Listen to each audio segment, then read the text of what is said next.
Vamos lá, estou esperando aqui, a gente está acabando de mandar o link para o grupo aqui do Telegram, e logo, logo, vocês vão poder entrar. Então, estou enrolando o tempo, enquanto passa, enquanto o pessoal não entra.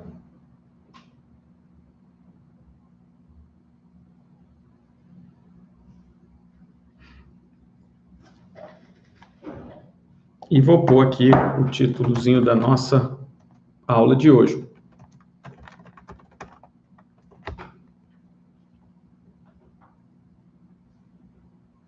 Então, vamos lá.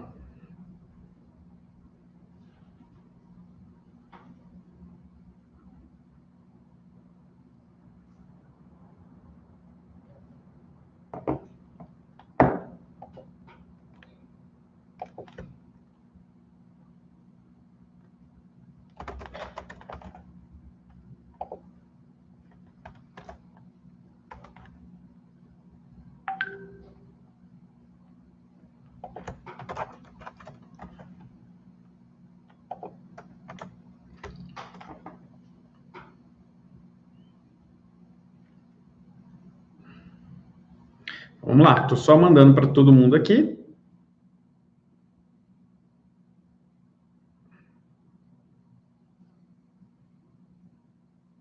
E daqui a pouco o pessoal começa a entrar. Isso. Quem está entrando aí, sejam bem-vindos. Eu estou só esperando o pessoal começar a entrar. Era para eu ter compartilhado o link do Instituto Tayurveda, só que a gente teve um problema na conexão do streaming, e agora eu estou fazendo pelo meu link pessoal. A partir da próxima aula, eu mando com antecipação para todo mundo o link, e vou ver qual foi o problema que aconteceu aqui. Então, primeiro, boa noite para todo mundo aí. E enquanto vocês entram, eu vou esperar um pouquinho. Olá, Isabela. Eu vou esperar um pouquinho. Dá às 19 horas, né? Que a gente tem 6 minutos aí. Então, vamos entrando. Me manda mensagem aí, quem for entrando. Me diga aí de onde vocês estão falando. E eu vou comunicando com vocês por aqui. Tá bom? Oi, Mara. Tudo bem? Boa noite. Enquanto vocês estão entrando aí, eu estou de olho aqui no celular, porque eu tenho que esperar ver aqui se o pessoal que está entrando. Então, eu vou ficar de olho aqui, e nesse momento, eu vou compartilhar que começou a nossa aula ao vivo aqui no Instagram. Então, só mandar uma mensagem. Olá, pessoal. Daqui a 5 minutos eu entro. Eu já estou ao vivo, inclusive. Isso está gravando ao vivo. Mas a gente começa daqui a 5 minutos a nossa aula inaugural do Conexão Ayurveda. O que é Ayurveda? Hoje é o início de tudo e eu espero vocês nessa aula maravilhosa. E para você aí que já entrou e você que está aí na aula também, manda o link da aula para mais pessoas, para elas poderem assistir essa introdução ao Ayurveda. Olá, pessoal. Aí, vou mandar no meu Instagram aqui também. Perfeito. Então, vamos esperando entrar mais gente, porque as pessoas receberam o link, estão entrando agora. Isso. Enquanto isso, vamos mandando as mensagens de onde vocês estão falando. Tem gente de Joinville, Porto Alegre, do Rio, maravilha. Graciela, eu conheço, tudo bem? Então, vai me mandando aí as mensagens de onde vocês estão falando. E durante essa aula também, o chat está funcionando para perguntas. Marcelo está em Portugal, então vocês podem mandar as perguntas ali. A Nina vai estar no chat respondendo algumas coisas, mas eu sempre que eu vir alguma coisa aqui, alguma pergunta relevante ao tema, eu vou responder aqui ao vivo para todo mundo, tá? Então, queria agradecer a presença de vocês que estão entrando, e a gente tem ainda 4 minutinhos até começar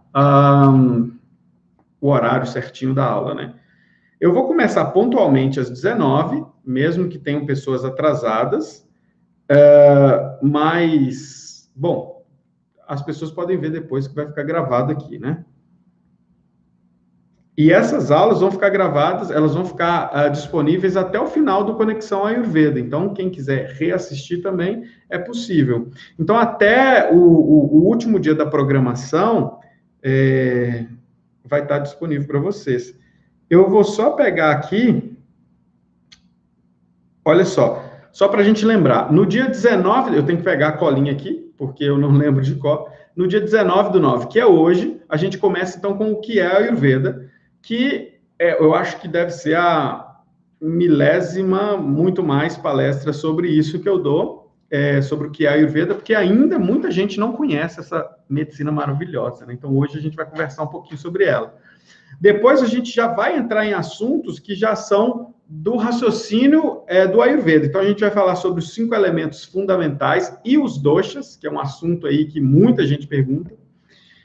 Depois tem algo que é muito importante, a gente vai falar sobre a digestão e as toxinas do corpo. E essa aula está sensacional. Eu fiz o cronograma dela e, assim, vocês já vão conseguir entender. Essas próximas 2 aulas, vocês vão conseguir entender muito o sistema fisiológico e o patológico, né? Como as doenças começam, já na aula do dia 30. E no dia 1º, eu vou falar um pouco de rotinas para uma vida saudável. Também é uma aula muito especial, porque nessa aula do dia 1º, porque assim, a gente pensa, né, e eu vou falar um pouco mais sobre isso, a gente pensa que quando a gente fala em um sistema médico, e a Ayurveda muito mais que isso, a gente está falando só de tratar doenças. Não, a gente vai ver rotinas aqui para se manter saudável. É a aula do dia 1º. A aula do dia 2, quem está entrando aí, gente, eu ainda não comecei essa aula, tá? Só estou repassando o cronograma. A aula do dia 2, a gente vai falar sobre as emoções e a saúde. Também é muito importante porque a gente vai começar a entender como milenarmente, ou seja, já na ancestralidade, há mais de 5.000 anos, esses grandes sábios que escreveram sobre a Ayurveda, eles começam a relacionar a emoção com a saúde, ou seja, a doença psicossomática não é uma novidade de menos de 100 anos. A Ayurveda fala disso há milênios. No dia 3, é uma live muito importante, que é só para responder eventuais perguntas do público. Então, eu espero vocês. Quem já quiser ir mandando perguntas, pode mandar pelo Instagram. E, ao vivo, também, as perguntas que forem surgindo, a gente vai sempre respondendo. Mas, no dia 3, é especialmente para isso. E, no dia 4, a gente vai falar sobre o estudo de Ayurveda. Como que se dá o estudo de Ayurveda? Como fazer para estudar Ayurveda mais completo?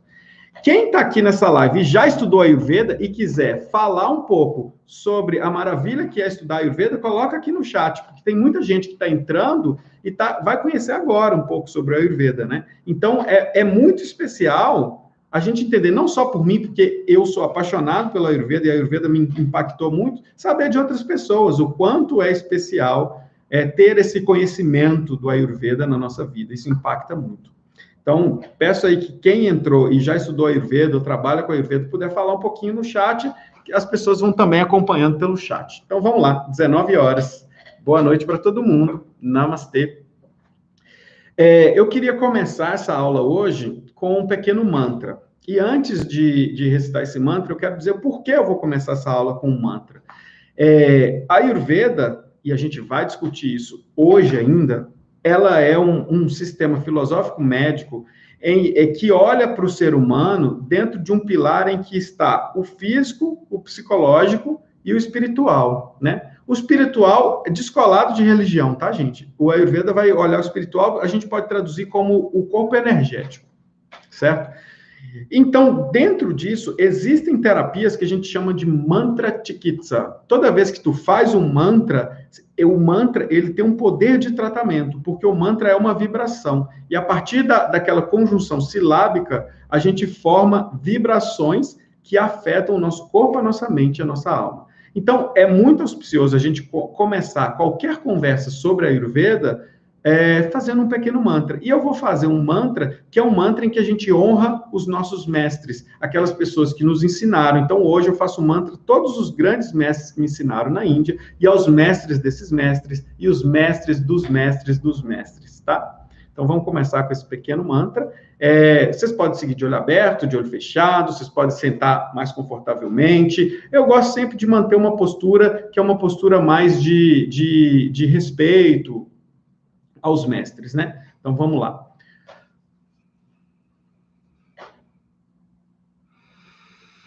Uma respiração profunda. Om Namo Bhagavate Vasudevaya Dhanvantraye Amrita Kalashahastaya Sarvamaya Vinashanaya Trailokyanataya Shri Maha Vishnave Namaha.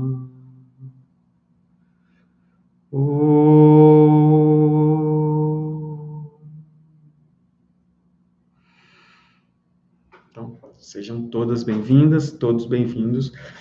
Antes de seguir para a nossa aula, eu queria dizer, vocês viram que o mantra está numa língua que não é o português, essa língua é o sânscrito. Os mantras, eles foram pensados na língua sânscrita, mas não por causa da significação das palavras somente. Eles foram pensados por causa da vibração que essa junção silábica forma. Então, o mantra feito em sânscrito, pensado em sânscrito lá na antiguidade, ele tem essa potência de causar impacto vibracional. E a gente sabe que isso é verdade porque a gente tem musicoterapia hoje, né, aqui no Ocidente. Então, a gente sabe que o som tem vibração.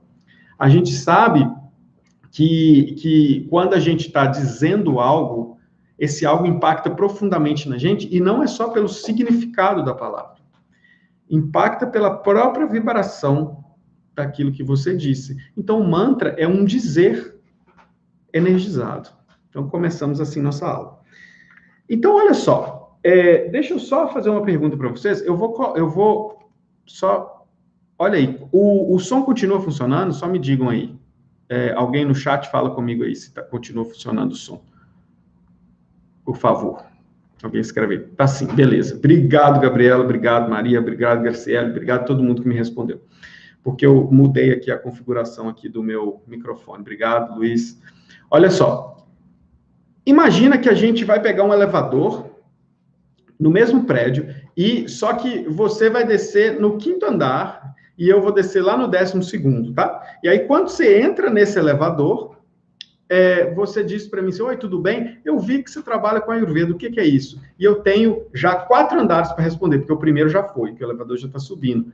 4 andares, então eu tenho que ser muito rápido e muito ligeiro para responder para vocês o que é Ayurveda. E eu responderia assim, Ayurveda é uma medicina que se originou na Índia. Ponto final. Se eu tivesse mais tempo um pouquinho, eu falava assim, Ayurveda é a medicina mais antiga da humanidade e o berço dela é a Índia. Fica até um pouco mais interessante, né?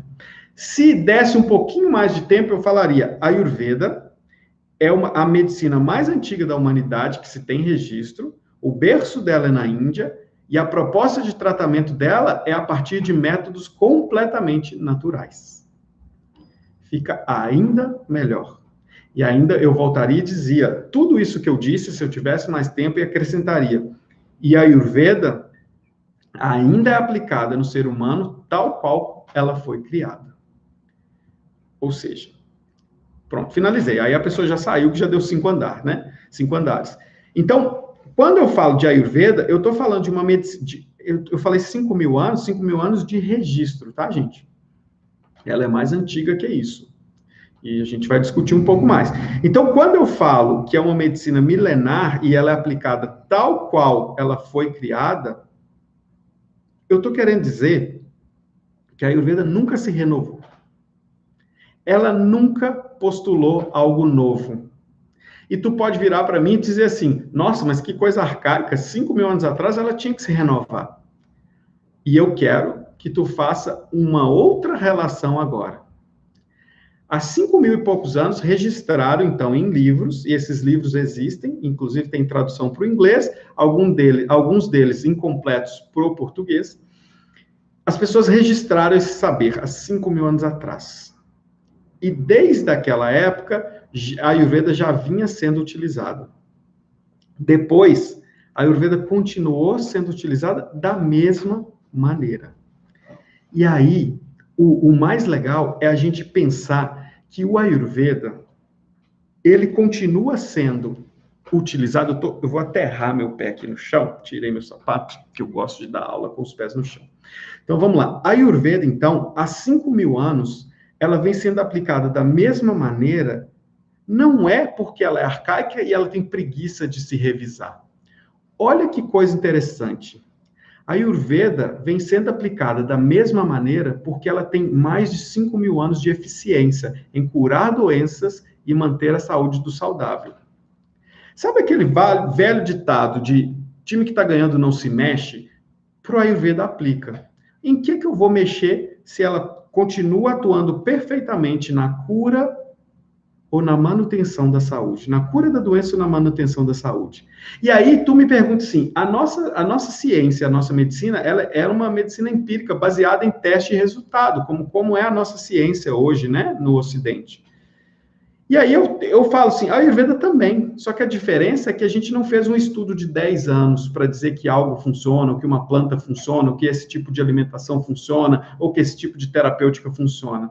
Não, a gente tem 5.000 anos, pelo menos, de teste e resultado, e muitos resultados. E aí, nesses 5.000 anos de testes e resultados, as pessoas continuam se curando, desde a época 5.000 anos atrás, quanto hoje na modernidade. A Ayurveda é um sistema médico na Índia, junto com a medicina alopática, porque a Índia ela foi invadida e colonizada, né, por vários reinos, e depois foi por Portugal e depois pela Inglaterra. E com essas invasões no terreno da Índia, houve uma tentativa de deturpar e acabar mesmo com a cultura daquele lugar que hoje a gente chama de Índia e Paquistão e Sri Lanka e os países ali ao redor, né? Então, quando eles tentaram acabar com a cultura local, a cultura da medicina também foi tentaram extinguir essa medicina e implantaram ali o sistema alopático, né? Principalmente na última colonização inglesa. E aí a Inglaterra trouxe toda a medicina inglesa lá para dentro e obrigou as pessoas a utilizarem esse tipo de medicina. Então, a Ayurveda era considerado uma má prática.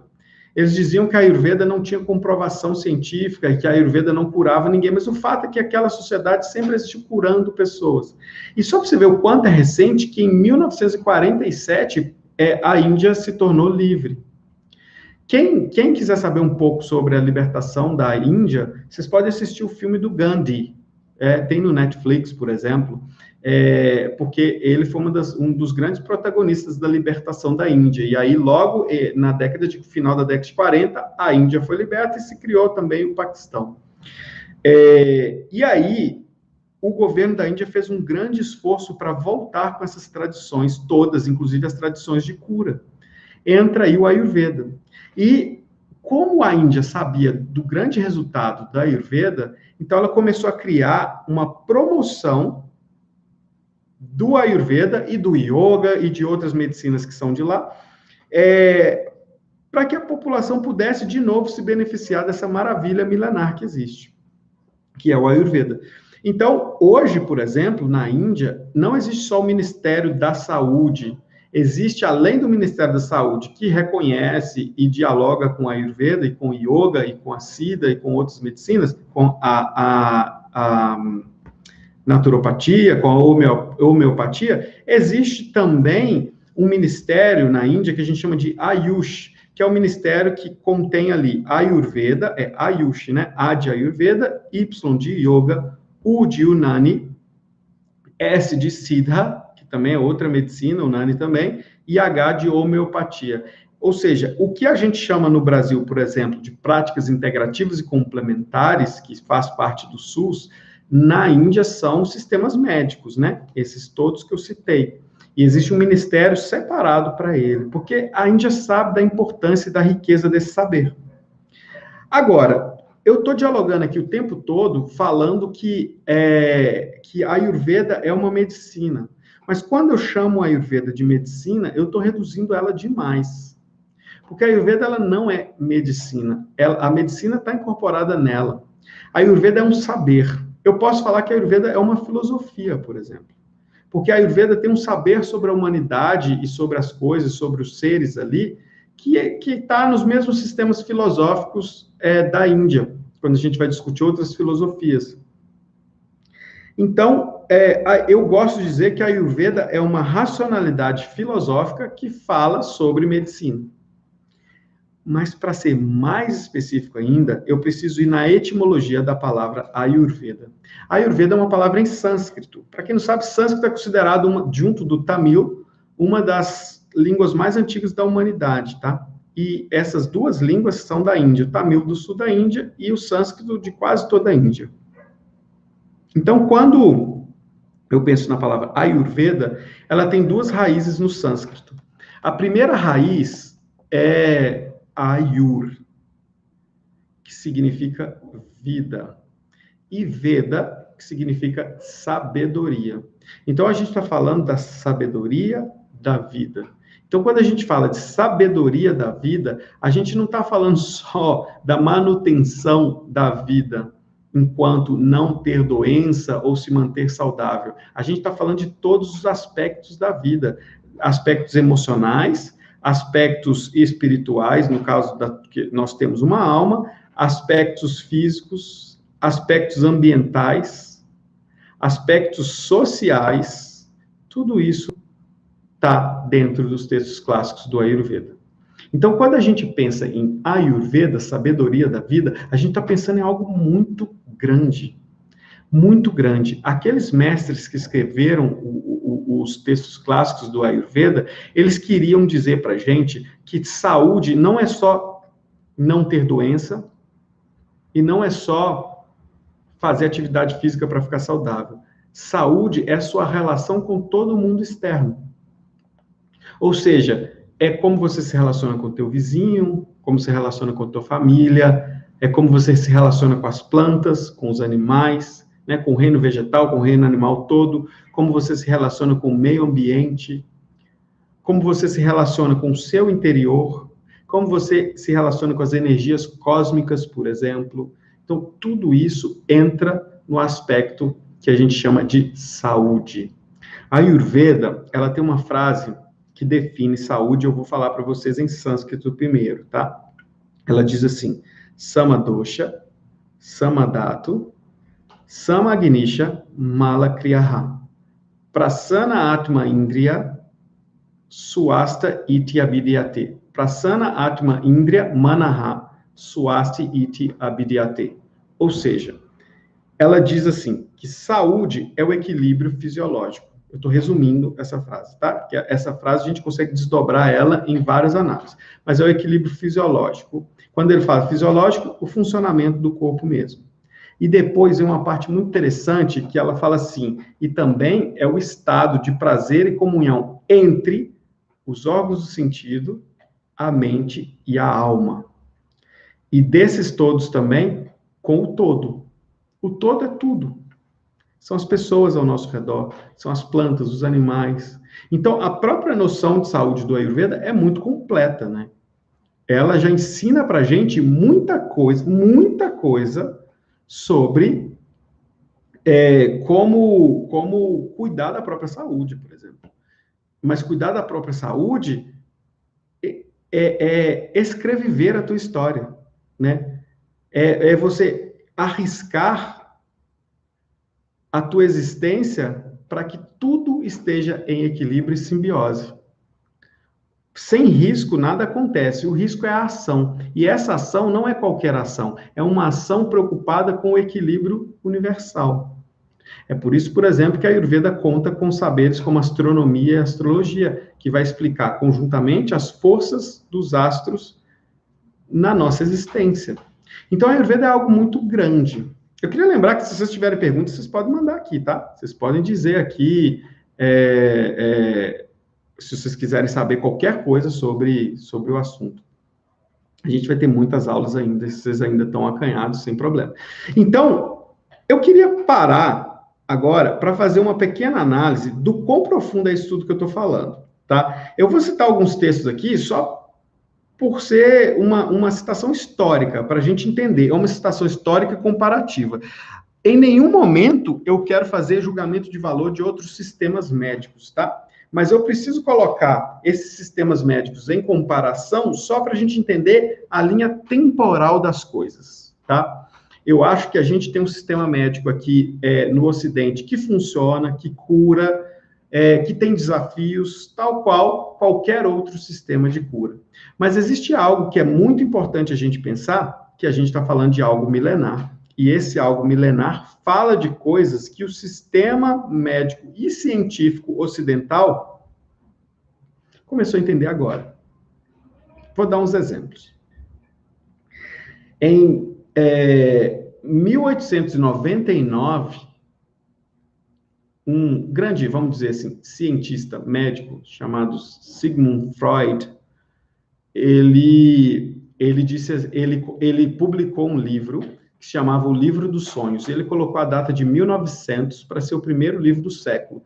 E a gente sabe a revolução que foi esse livro, né? E como esse livro influenciou o nosso saber hoje, não só sobre a mente. E eu não estou aqui dizendo que a psicanálise é a melhor psicologia, não é isso. Eu estou fazendo um recorte histórico, tá?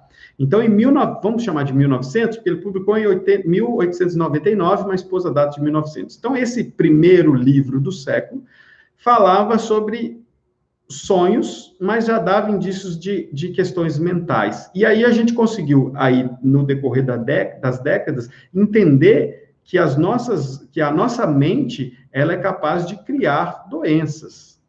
E a gente só tem a noção de doenças psicossomáticas tem menos de cento e poucos anos, né? 100 e poucos anos, gente. Vamos falar aqui, vamos arredondar para 100 anos, tá? 100 anos. Tem 100 anos que a gente lida no Ocidente com doenças psicossomáticas com mais propriedade, discute mais, né? E quem estudou a história do Freud sabe como foi uma revolução no pensamento do Freud para aquela sociedade, né? Foi uma revolução. Muita gente não aceitou e tal. Agora, quando a gente pega um dos textos clássicos mais antigos do Ayurveda, não mais antigo, mas um dos textos clássicos do Ayurveda, tem a primeira frase ali, que ela começa com Raga di Rogam, e vai falar sobre a doença e tudo, e em um momento ela diz assim, fazendo uma tradução empobrecida para o português, ela diz assim, toda doença começa no apego. E é claro que depois, durante os textos clássicos, tu vai ver muito mais relações sobre a mente ali. Mas eu estou falando de algo milenar, né, de mais de 3.000 anos, ou chegando a 5.000 anos de escrita, falando que as doenças começam no apego. E quando a gente entende apego, o apego não é físico, né? Ah, estou apegado ao meu celular. Não. O apego, ele é mental, emocional. Por que eu estou dizendo isso? Porque esses acharyas, esses mestres, há milênios entenderam que a nossa mente é capaz de criar o nosso adoecimento.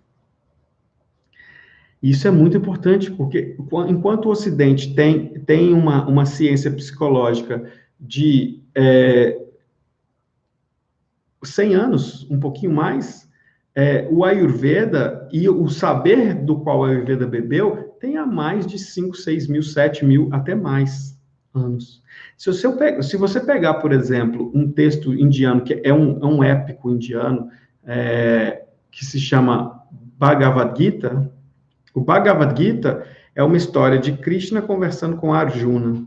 E se tu for olhar profundamente esse texto, tu vai perceber que aquela batalha que aconteceu ali, em que Arjuna era um grande guerreiro e Krishna dizia para ele que ele precisava entrar na guerra, aquela batalha que aconteceu ali é a batalha da mente.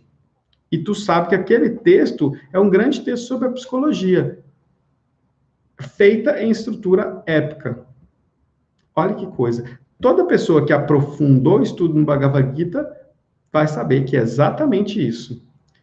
Que a gente está falando da estrutura da mente, que é a nossa grande batalha na vida. A nossa grande batalha na vida é o domínio da nossa mente. porque é a nossa mente que é capaz, então, de se apegar a coisas. Então, eu quero dar exemplos práticos para isso. Pensa bem, pensa que você tem, vamos ver aqui, um relacionamento, tá? E nesse relacionamento, você diz que ama a pessoa, que é apaixonada por essa pessoa, e que você não consegue, aí vamos começar, você não consegue viver sem essa pessoa, você não consegue viver longe dessa pessoa, tu não gosta que essa pessoa se relacione muito com outras pessoas, tu fica muito com ciúmes que essa pessoa tem amigos, tu tem muito... Começou a ser opressão já, né? Só que a gente precisa chegar nesse estado. A gente pode simplesmente dizer assim, eu não consigo viver sem essa pessoa. Como assim? Então a gente saiu de uma estrutura que era para ser saudável, que é um amor, né? Porque na Índia é muito bonito, né? As pessoas casam e eles assinam um compromisso de caminhar no mesmo Dharma, ou seja, caminhar em direção ao aprendizado juntos. E aí, eu estou falando de como é a cerimônia de casamento na Índia. Eu casei na Índia. Então, é uma coisa muito bonita, porque você sela um compromisso de caminhar de mãos dadas para aprender junto. E o aprendizado é um aprendizado interno, tá? Não é aprender matemática, física, internet, Ayurveda. É aprender sobre a tua existência nessa terra. E você vai aprender junto. Então, o amor existe dessa maneira. Só que quando esse amor ele começa a se apegar e aí você começa a ter ciúmes, tu começa a criar esse sentimento de posse, isso é doença. E isso te leva a, por exemplo, o ciúme exacerbado pode te levar a atos muito ruins. Um ciúme exacerbado pode te levar a um adoecimento. Toda vez que, por exemplo, imagina a tua esposa, o teu marido trabalha viajando e toda vez que ele viajar, tu morre em casa de desespero porque ele está viajando, ou ela está viajando. Isso te adoece, né? Então, toda doença começa no apego. Deixa eu dar um outro exemplo. A gente tem que comer para sobreviver, para ter uma vida de qualidade, para ter energia, para poder caminhar, para poder exercer as nossas tarefas do dia a dia, correto? Então, imagina, então, que a comida, ela é um mero combustível para o corpo. Mas mesmo ela sendo um mero combustível para o corpo, a gente alimenta todos os nossos sentidos. Então, a gente faz uma comida bonita, cheirosa, gostosinha, numa temperatura adequada e tal, né? Mas é diferente de comer com os olhos e comer com o pensamento. Hoje, se você vai nas farmácias, e não é à toa, você vai ver um monte de snacks, um monte de lanchinhos, um monte de biscoitinho que você nem sabe o que tem ali dentro. Se você vai no supermercado, as prateleiras finais ali são a mesma coisa, fica te tentando para comprar snacks, né? De novo. Então, se você anda pela rua, o que a rua vai mais vender é lanchinho, lanchinho, lanchinho. Porque a gente sabe que a humanidade está doente, que ela quer pôr qualquer coisa na boca o tempo todo, que ela não come para satisfazer a fome e para nutrir o corpo. Ela come por um impulso e um desejo de se sentir, por exemplo, incluído em alguma coisa, ou por estar se sentindo excluído de alguma coisa. Eu estou hoje em São Paulo, né? Eu vim fui visitar a Nina para a gente discutir exatamente sobre o curso e fazer algumas gravações sobre o curso. E enquanto eu passava no aeroporto de São Paulo, eu vi uma venda, né, que vendia várias coisas, e livros e tudo, e tinha uma plaquinha assim, você está com fome? E ali tinha vários bolachas, biscoitos, não sei como é que vocês chamam, para não entrar em polêmica, eu sou mineiro, tinha vários trem lá de comer, que as pessoas dizem que é de comer. Tinha cookies, tinha esses bolinhos industrializados, tinha salgadinhos industrializados, multiprocessados, com glutamato monossódico, e né, para você achar algo natural ali é complicado. E a plaquinha, você está com fome? Sugerindo que se você está com fome, você pega aquilo ali. E eu entrei ali, eu fiz uma filmagem, né? E aí eu entrei ali e fui procurar se nesse lugar tinha algo natural para comer. Não tinha nada. Nada, nem que fosse uma salada de fruta envasada, embalada e tivesse na geladeira ali. Nem isso tinha. Nada natural. Ou seja, a indústria do alimento nos trata como a gente trata um cachorro maltratado e dá ração para a gente. Porque isso que está ali é ração, não é comida. E é uma ração totalmente industrializada, pensada só em micro e macronutriente e tentando camuflar que, além dos micro e macronutrientes que estão inseridos ali de qualquer jeito, não tem substância danosa para o nosso corpo. Mas, pela nossa necessidade de mastigar o tempo todo, a gente cria a ilusão de que a gente precisa estar comendo o tempo todo. A nossa própria nutrição, durante muito tempo, pregou de que a gente tinha que comer de 3 em 3 horas. Mas quando a gente entende isso pela Ayurveda, por exemplo, a gente vê que a gente precisa dar o tempo de descanso para o organismo. E aí, a gente descobre aquela junta médica que percebeu que o tempo de descanso para o organismo, ou seja, deixar o corpo em pequenos tempos de jejum, pode ser uma grande transformação corporal, porque as tuas células aprendem a combater células danosas. E vamos dizer assim, popularmente, devorar a doença.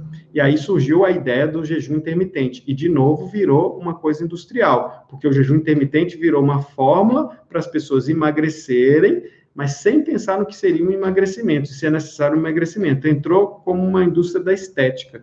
Então, o nosso não saber, ou, vou traduzir com uma outra palavra aqui, a nossa ignorância tem criado grandes anomias na nossa saúde e na nossa relação com o que é saúde. É muito paradoxal a gente pensar que a gente come para se nutrir, mas que nessa era, principalmente depois da Segunda Guerra Mundial, em que os industrializados começaram a surgir com muita veemência, a gente come para se destruir. E aí tu pega as maiores causas de morte, elas estão todas conectadas a uma alimentação. E aí tem uma ciência milenar, que é a Ayurveda, e a Ayurveda é científico, que vem dizer para você voltar o seu olhar para a Terra, para as coisas da sua geografia, para as coisas da sua estação. Sabe que uma coisa me intrigou depois que eu comecei a estudar Ayurveda? Porque, assim, eu viajei mais ou menos aí para uns 40 países. E uma coisa que eu sempre encontrei foram as mesmas comidas em todos os lugares. Tá certo, gente, nós somos internacionalizados, que bom que nós somos globalizados, que a comunicação está menos distante e que os encontros são possíveis. Nesse tempo de pandemia, que bom que a gente tem vídeo para poder conversar de Ayurveda. Mas vamos pensar uma coisa? O alimento, ele deixou de ser local para ele ser um alimento internacionalizado. A princípio, vocês vão me falar, que ótimo, porque agora eu posso comer um sushi, porque agora eu posso comer como é que chama? Uma paella, agora eu posso comer um tacos com... Enfim, vocês me entenderam. Agora eu posso comer comida de todo mundo. Claro que tu pode, a boca é tua, tu pode o que tu quiser. Mas pensa que tem coisas que elas surgiram e elas permanecem crescendo no seu habitat natural. E que para tu fazer ela crescer em outro lugar, tu tem que criar um ambiente completamente artificial para essas coisas crescerem. E aí entram os grandes pesticidas, por exemplo, para certos vegetais que não era para a gente ter onde a gente mora, por exemplo. E aí existem grandes rações para criar certos tipos de animais e rações que são feitas com coisas extremamente industrializadas, muito antibiótico, por exemplo, para que esses animais cresçam para a gente consumir ele em um lugar que naturalmente ele não cresceria. E aí, de novo, a gente alimenta essa anomia, né? Porque a gente começa a festejar que a gente come comida japonesa em qualquer lugar do mundo, comida mexicana em qualquer lugar do mundo, comida indiana em qualquer lugar do mundo, mas a gente não pensa no tempo de traslado desse alimento, né, para chegar em qualquer lugar, nos conservantes que a gente coloca nesse alimento, na forma como a gente está criando esse alimento, seja vegetal ou animal, não vou criar juízo de valor nenhum aqui, tá? Porque, enquanto ser humano, não me é direito julgar ninguém. Então, olha o quão paradoxal, de novo, é isso. Um alimento que serve para manter nossa energia vital, ele está sendo pensado para satisfazer os nossos apegos. Porque a gente acha que a gente tem que comer tudo isso que está em todos os lugares do mundo. E aí, toda vez que eu ia em todos os países, se eu quisesse comer algo daquele país específico, eu quero comer a comida desse país, e não só do país, porque o país é muito grande, quero comer dessa micro-região aqui. Eu tinha que rodar e procurar. E não era pouco que eu tinha que procurar, não. Eu lembro de uma vez, aí eu vou falar aqui da América do Sul, só me ajeitar aqui.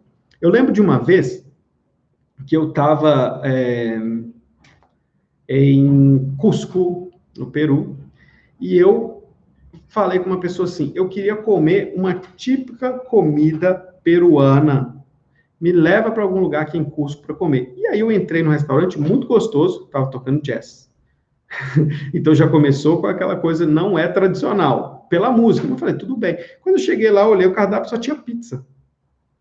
Aí o cara falou, não, mas essa é a melhor pizza peruana. Aí eu falei, poxa, mas pizza não é peruano, caramba. Não que não tem problema a pessoa ter pizza lá e fazer uma adaptação, mas você entende que o local já não consegue mais pensar o que era a comida natural daquele lugar. E aí eu comecei, aí com esse caso na cabeça, porque minhas primeiras viagens internacionais foram pela América do Sul, né? Sempre que eu chegava em algum lugar, eu começava a observar o tanto de pizzaria que eu sempre via, porque pizza, a indústria colocou na nossa cabeça que pizza é algo que a gente sempre tem que comer, tá fácil ali, vamos comer pizza, né? O que a gente tem que perceber é que, parece teoria do caos, gente, mas a gente tem que fazer essa análise crítica. A indústria está ditando o que a gente come o tempo todo. E a indústria cria instrumentos para que facilitem o preparo do alimento, para dizer para a gente que a gente não precisa gastar muito tempo cozinhando o nosso alimento. Então, ela cria alimentos semi-prontos, cheios de conservantes, e isso faz essa indústria vender mais, e aí, por estar cheio de conservantes, ela está vendendo mais, ela cria utensílios para produzir, para cozinhar esse alimento num tempo recorde, e ainda diz assim, e fala isso em nome da libertação, né? Tenta usar um falso feminismo, por exemplo, que já vi propagandas assim, isso é a libertação feminina, vamos tirar ela da cozinha e deixar ela fazer o seu trabalho. Horrível essa frase, né? Mas também para o homem também, você não precisa gastar seu tempo fazendo tua comida. Tu põe um macarrãozinho no micro-ondas e 3 minutos ele está pronto, né? Porque agora tem de micro-ondas também. E isso eles vendem como libertação. Mas quem gosta de cozinhar, quem gosta de ir numa feira de orgânicos, sabe o prazer que é você pegar um legume com a mão, você cheirar aquele legume, ele ter cheiro de legume, não ter cheiro de indústria, né? Você poder picar aquilo, lavar aquilo, picar, pôr na panela, sentir o cheiro do alimento e gastar o seu tempo, que você não está gastando, você está investindo o seu tempo em criar saúde para você. E não é à toa que quem é terapeuta Ayurveda aqui sabe que a gente sempre começa mudando hábitos alimentares dos pacientes. Mas o Ayurveda não é só isso, tá, gente? Por que eu estou falando isso tudo? Só para vocês verem como que, só de eu ter começado a estudar Ayurveda, o quanto que, já tem bastante tempo, mas o quanto que desde que eu comecei, eu comecei a refletir sobre tudo isso. Que, na verdade, e não é só cozinhar na cozinha, não, é se aprender que você vai cozinhar com fogo baixo, na maioria das vezes, porque o tempo de cozimento importa para aquele alimento estar o mais saudável possível para você. Tem aqueles que tu vai usar cru, tem aqueles que tu vai usar cozido, a forma como você prepara, o que você está misturando, esse saber todo está no Ayurveda. O que você tem que fazer ao acordar? Qual é a melhor hora de acordar? Quais são as rotinas que, se tu fizer, tu vai ter a vida mais saudável possível? Isso tudo está lá descrito para a gente. E a gente está cego hoje, na contemporaneidade, porque a gente só responde algo que um robô está dizendo para a gente.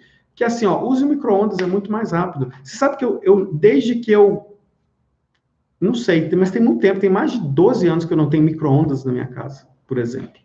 Só enquanto eu morei um tempo na casa que foi dos meus pais, que lá tem um micro-ondas. Mas não faz sentido para mim. Para que eu quero apressar o cozimento de um alimento? Ah, porque eu tenho que trabalhar. Olha, você precisa revisar teu trabalho. Se o teu trabalho não está te dando tempo para você colocar dentro de você algo que vai te dar vida, e vida com qualidade, tu tem que repensar teu trabalho. Tu tem que sentar com teu chefe, ou com você mesmo, sendo seu chefe, e falar assim, olha, tem coisas que precisam ser prioridades aqui.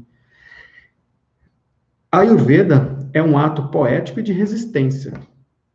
resistência a tudo que quer deturpar a tua saúde. E é tão incrível, porque, assim,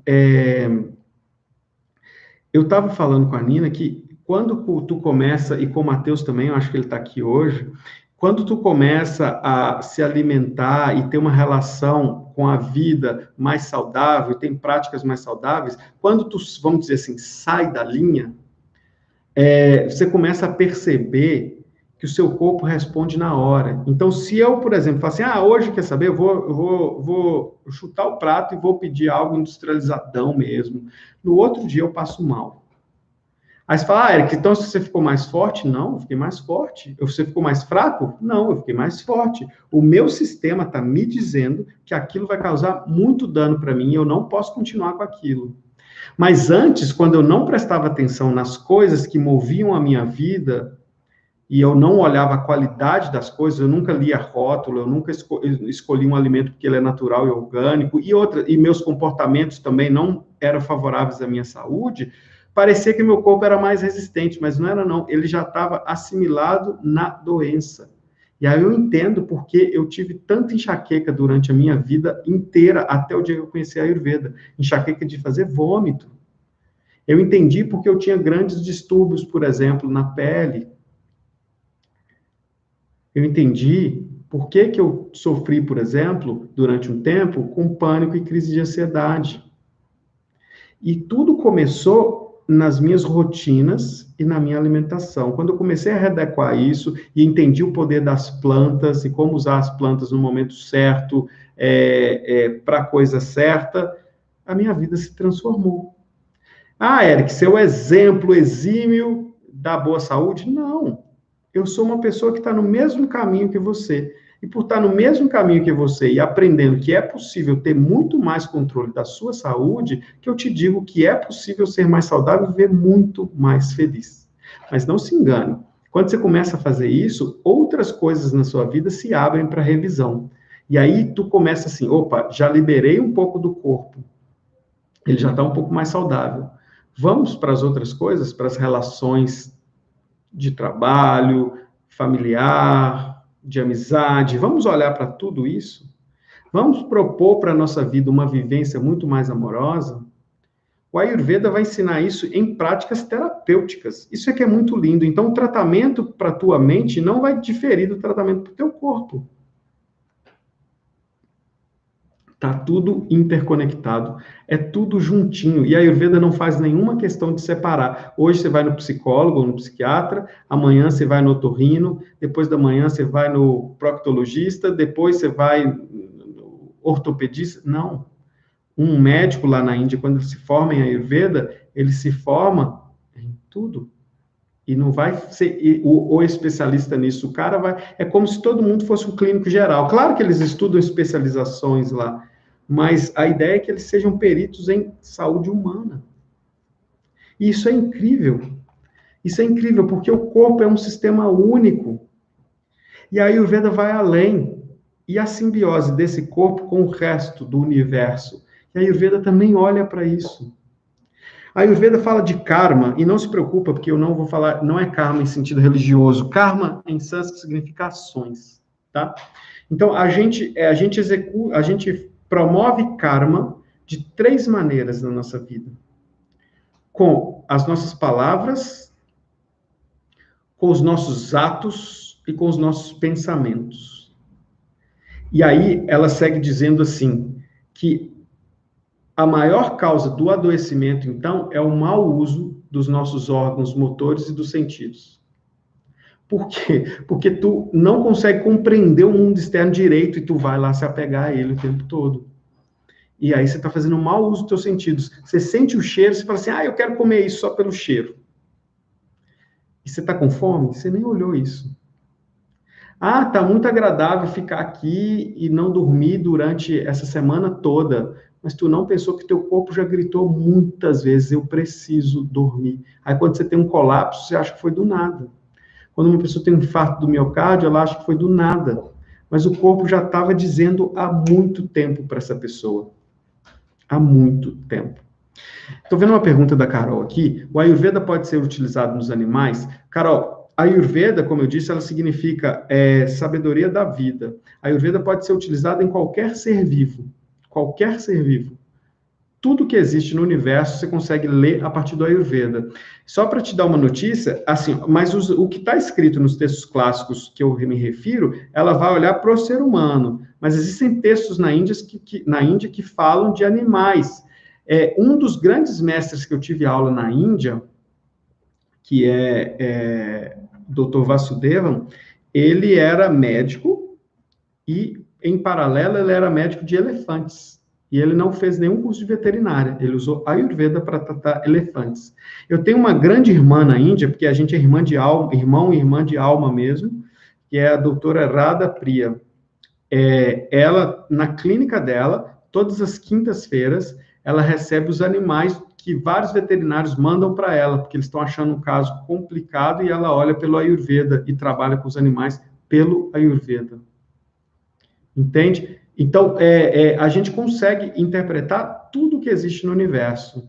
Na próxima nossa aula, eu vou olhar aqui de novo, mas eu falei no começo da live para vocês, mas na nossa próxima aula, a gente vai falar um pouco, tá aqui, a gente vai falar um pouco sobre os elementos que formam o universo, e aí tu vai entender um pouco mais de como que a gente olha para todos os seres vivos, entende?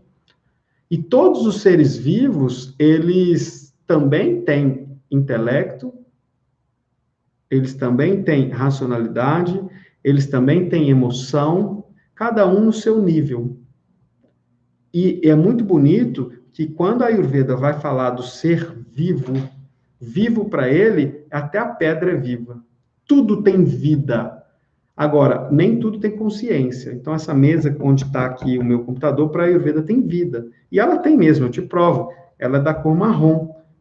Se eu estou vendo marrom, eu estou vendo energia vibrando, porque marrom é uma vibração. Então, se tem movimento, tem vida. Para a Ayurveda, se tem movimento, tem vida. Então, olha só, quando eu começo, então, a pensar que tudo tem vida, a Ayurveda vai completar falando assim, que tudo é divino. Existe um mantra na Índia que fala sobre isso. Purnamada, Purnamidam, Purnamurdachate. Enfim, acho que eu comi uma parte aí da letra. Mas isso é sagrado, aquilo é sagrado. Quando você tira o sagrado do sagrado, fica o sagrado. É muito lindo a gente pensar isso. Porque o sagrado é a existência é sagrada. E a Ayurveda vai olhar para tudo como sagrado. E no sagrado não cabe essas anomias de tratar animais e plantas como algo que se descarta. Eu não estou falando que não se deve comer carne, não é isso, eu não quero entrar nessa discussão, mas tudo é sagrado.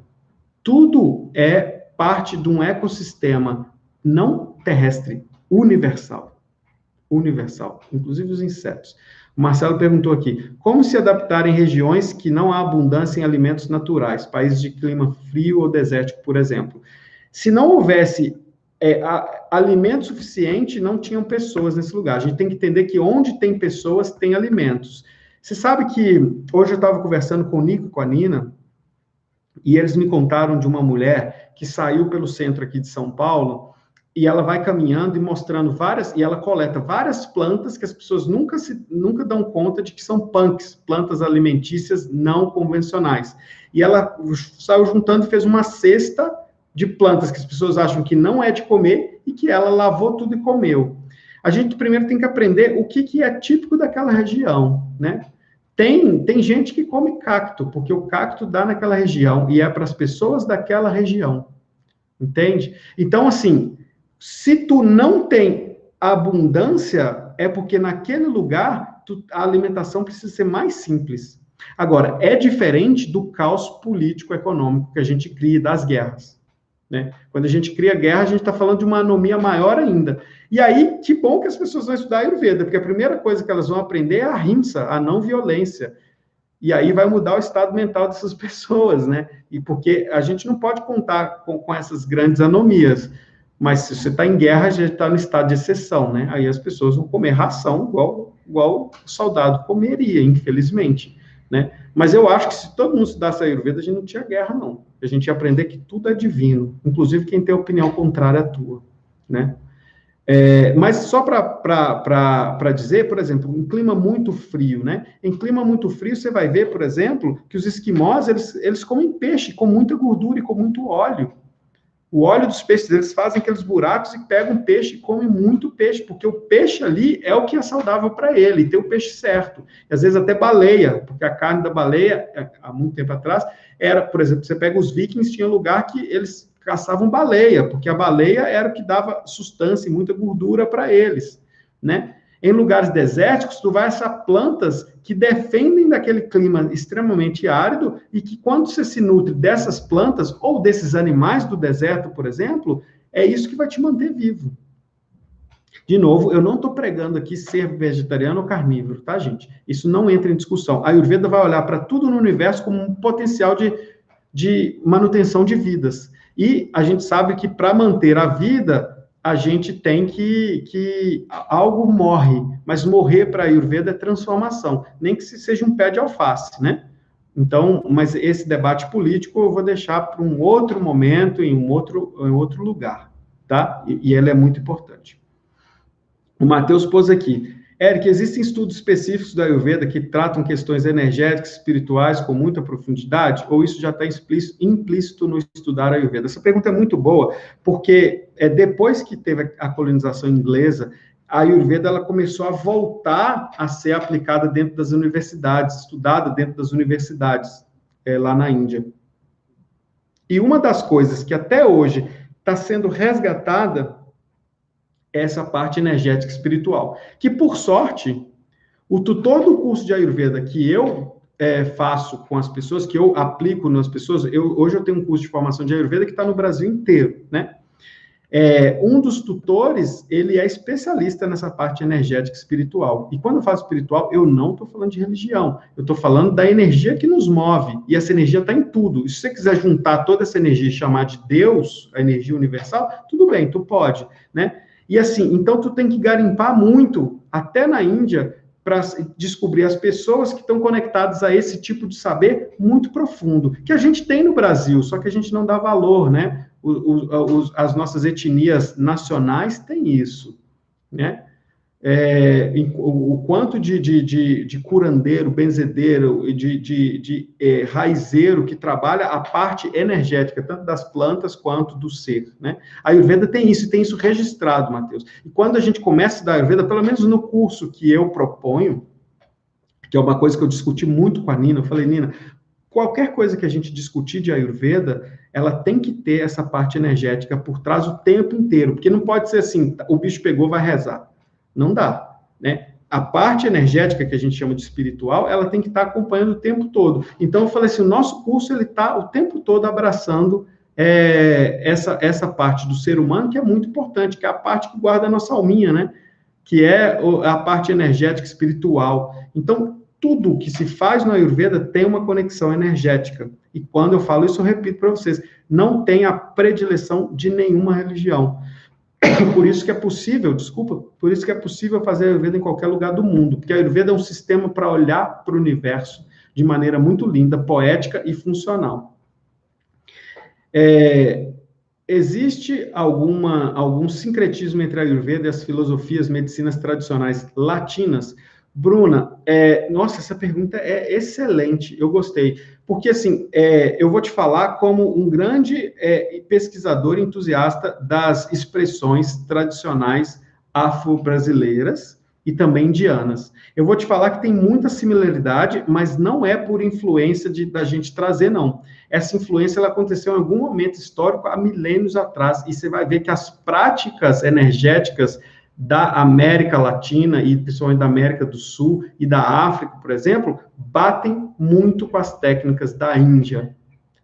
Então, o Ayurveda hoje, ele está se espalhando pelo mundo e é óbvio que pessoas com outras formações em saúde e outras práticas, elas vão fazer um rendezvous lá, vai fazer uma junção de tudo e vai começar a utilizar de alguma outra maneira. Mas o que eu prezo muito num curso de formação de Ayurveda é que a gente respeite os textos clássicos. porque ali tem um conhecimento muito profundo. Não que tu não pode aplicar isso na sua prática de Theta Healing, Reiki, o que seja. E é muito bonito porque você vai conseguir ver tudo que você já estudou e todas as práticas com um olhar muito científico, porque a Ayurveda é milenar, ela vai te explicar que energia é essa que você transmite quando você faz um reiki. O que é uma constelação familiar? A Ayurveda dá conta de explicar tudo isso, isso que é lindo. Mas existe sim uma simbiose entre o que acontece, não vou chamar de sincretismo, entre o que acontece na Índia, o que acontece na África, o que acontece no Egito, o que acontece no Brasil. Se a gente pegar a evolução médica da medicina, a gente vai ver que Alexandre o Grande, por exemplo, depois que ele invadiu a China e voltou para a Pérsia, e da Pérsia isso foi se espalhando para o Ocidente também, a gente percebe que a medicina ayurveda influenciou outras medicinas, tá? Então, a nossa medicina ocidental tem muita influência da Ayurveda também, apesar da gente não assumir. A medicina tradicional chinesa tem muita influência da Ayurveda. A Ayurveda, antes da medicina chinesa, já praticava acupuntura com filetes de bambu. E depois, como a China é muito perto da Índia, isso foi também um diálogo entre Índia e China, por exemplo, antes de se chamarem China e Índia, e a medicina que existia ali na China se beneficiou de muitas práticas do Ayurveda. Agora, se há sincretismo, eu acho que é algo novo, porque a Ayurveda no Brasil, por exemplo, e o Brasil é um dos países da América do Sul que tem mais tempo de Ayurveda, a Ayurveda ela chegou aqui no final da década de 70. Então, a gente tem muito para caminhar ainda. E eu acho que daqui a pouco a gente vai ter uma influência do Ayurveda na medicina da mata. Eu digo isso porque eu sou uma pessoa que investiga as medicinas da mata.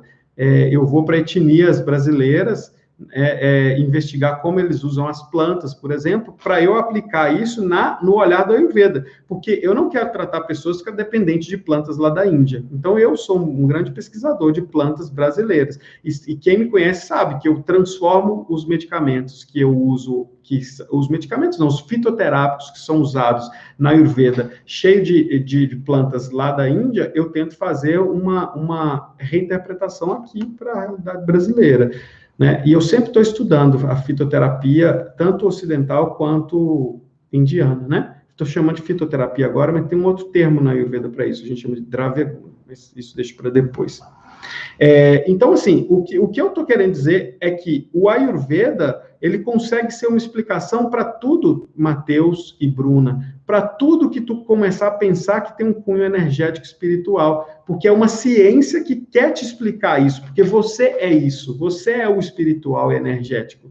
Então, se é uma ciência da vida, e energia, e alma é ter vida, então ela tem que dar conta de explicar isso, e ela dá brilhantemente. E quando as pessoas, então, se deparam com esse tipo de conhecimento, você diz, nossa, que profundo que é isso. E é muito lindo você ver o quantas fichas vão caindo. E aí tu consegue usar a Ayurveda em tudo na sua vida. É engraçado, até coach, quando faz a Ayurveda, fala assim, nossa, a minha percepção das pessoas mudou completamente. E fica uma percepção mais empática, uma percepção em que você quer que todos cresçam. Não estou falando que coach não quer que as pessoas cresçam, lógico que quer. Eu estou falando, no geral, você fica uma percepção mais empática e mais profunda da pessoa. Você nunca mais vai começar a julgar a pessoa por aquilo que ela é, você vai compreender aquilo que ela é e a fase da vida dela. E primeiro, você vai se compreender e a fase da sua vida. Ah, Eric, isso parece mágico, isso parece demais. E é. Eu estou falando como uma pessoa. Sabe por que eu faço isso aqui? Sabe por que eu estou aqui em pleno sábado? Eu podia estar passeando de jipe com o Nico. E eu estou aqui, dando aula. Eu podia estar jantando na casa da Nina, porque o almoço hoje foi espetacular. Mas eu estou aqui. Sabe por que eu estou aqui? Eu podia estar agora conversando com o Matheus e conversando com a Mariana, conversando com minha prima aqui no prédio dela, onde eu estou hospedado. Mas eu estou aqui. Eu estou aqui porque eu quero estar aqui. Eu escolhi estar aqui.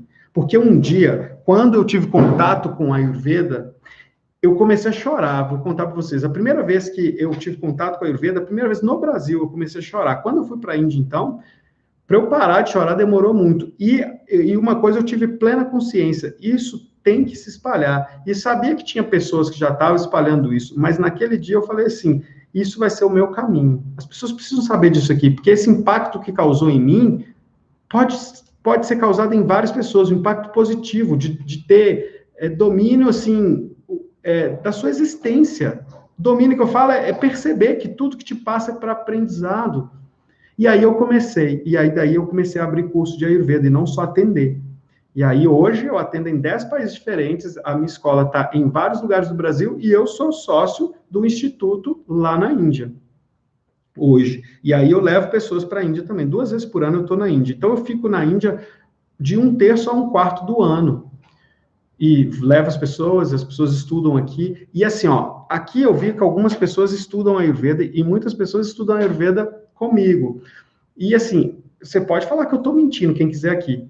Eu tenho certeza que 100% das pessoas que fazem curso de Ayurveda vão falar assim, isso me impactou profundamente, isso mudou a minha vida. Tenho certeza, não vai ter ninguém que fez o curso realmente que vai falar que isso não me serviu de nada. Não tem como, não tem como. Gente, é a sabedoria da vida. Isso é muito profundo.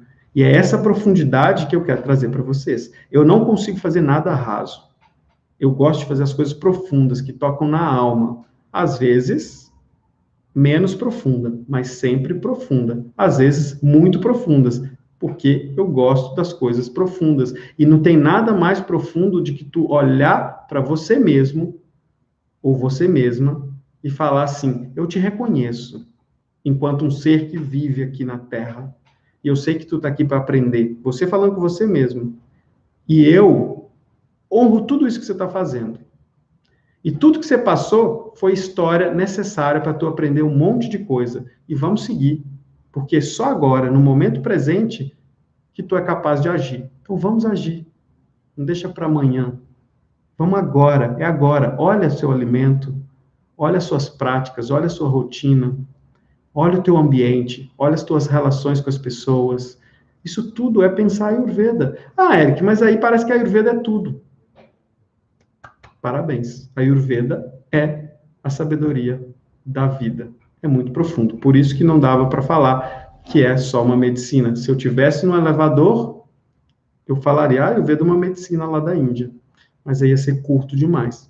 Bom, a gente está chegando no finalzinho da nossa primeira aula. Essa primeira aula é curtinha, que é só para explicar para vocês o que é a Ayurveda. Né? A gente vai ter outras aulas em que a gente vai entrar um pouco mais profundo em como a Ayurveda observa o ser humano. Na próxima aula, inclusive, vocês já vão conseguir começar a fazer autoobservação e observação das pessoas ao redor de vocês. Vocês vão ser contaminados positivamente por um mosquitinho que se chama Ayurveda, que você nunca mais vai conseguir sair dele. Então, venham preparados, porque vai ser lindo, vai ser lindo a partir da próxima aula, vocês conseguirem entender muito dos processos dos quais vocês passam e nunca conseguiram interpretar. Então, eu já estou dando muitas ferramentas aqui para vocês, isso é lindo, eu adoro fazer isso, munir as pessoas de ferramentas para que elas consigam, então, entender que é possível ser melhor do que se é hoje. Né? Então, espero que vocês tenham gostado dessa aula, espero ver todo mundo e mais um pouco de pessoas na próxima aula, e a gente segue com a nossa programação. Muito, muito obrigado a todo mundo que estava aqui, muito obrigado a quem comentou, a quem entrou. Esse link dessa aula eu vou colocar depois lá no grupo do Telegram. Quem não entrou no grupo do Telegram, ele está sendo meu canal de comunicação, porque é mais fácil ali, já tem mais de 1000 pessoas lá no canal do Telegram. Se fosse no WhatsApp, não ia caber, porque o WhatsApp tem um limite de 250 pessoas. Então, eu deixei lá no Telegram, eu vou mandar o link dessa aula lá, para vocês poderem acessá-la de novo. Essa aula vai ficar mais ou menos aí até o dia 4, 5 do mês que vem, aberta. Depois eu fecho ela de novo, porque aí eu vou fazer de novo outras coisas, e à medida que for passando aqui essas aulas, eu vou dizendo para vocês, assim, as possibilidades de ter mais sobre esse conhecimento maravilhoso do Ayurveda, que transformou minha vida, transformou a vida da Nina, minha parceira nesse projeto, transformou a vida da minha esposa, que também é terapeuta Ayurveda, além de ser professora de enfermagem na Universidade Federal, impactou a vida das pessoas ao meu redor, impactou as vidas de vários amigos meus, e eu espero que impacte a vida de vocês também. E se vocês... Isso só basta fazer isso aqui, ó, abrir a porta, tá? Não precisa de mais nada. Abre a porta que ela vai entrar. Namastê, tenha uma boa noite e um lindo fim de semana. Um lindo domingo, né? Que o sábado já está acabando. Nos vemos. Até mais.